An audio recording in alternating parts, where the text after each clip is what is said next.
I'm looking at these tomatoes, which is something a home gardener should be doing if they're growing tomatoes or potatoes every week. You want to be out, you want to be looking at the plants, you want to see if you've got any kind of symptoms. Important to know any disease that's occurring, but it's really important to know if you have late blight developing, because late blight, we consider it a community disease, and that's because it is such a destructive disease and it's such a contagious disease. This is what we would call a lesion spot caused by the pathogen that causes late blight. This is a late blight spot, so it's a large spot is typical.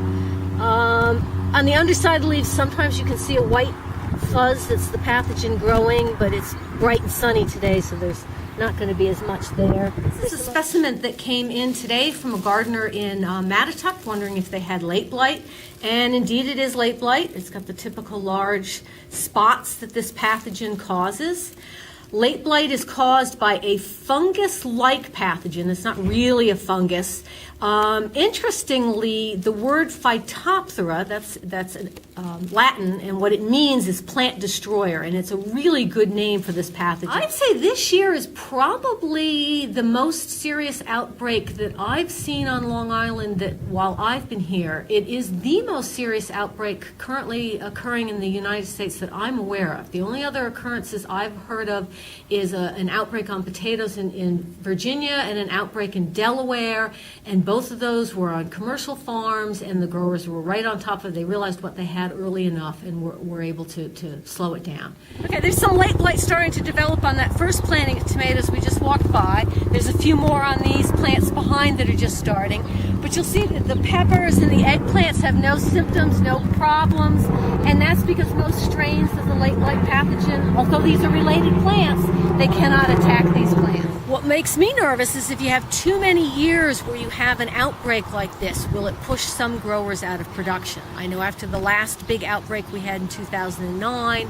I know a couple growers, this is upstate, it wasn't here, who did not grow tomatoes the next year because they knew they could not afford another year with late blight. There is a small spot on this leaf. That could be late blight. And it also could be drought stress. Drought stress symptoms often come in around the edge of the leaf and cause that kind of a spot. It's got a bit of a yellow halo, which is less typical of late blight. Anytime you see a spot you think might be late blight, you want to look around, see are there other spots on the plant. So here's some more dying leaves in here that could be it. Late blight also causes stem symptoms. I'm not seeing any on this plant, but that would help distinguish it from drought stress. And it can also affect the fruit. Now these fruit look okay, so maybe it's not late blight. But I'd want to look around at the rest of the plant, see if there's some more symptoms, and take them into a diagnostic clinic. The other step, as you can see, is late blight even occurring in your area? You may be the first one to have it, but probably you're not going to be the first one, so you can find out if it is occurring in your area or not. So if it's developing in your garden and the pathogen will be producing spores, and if those spores move on to other gardens and other farms, in particular other farms, your one little patch of late blight in your garden can have a tremendous impact on others around you that are growing tomatoes and potatoes.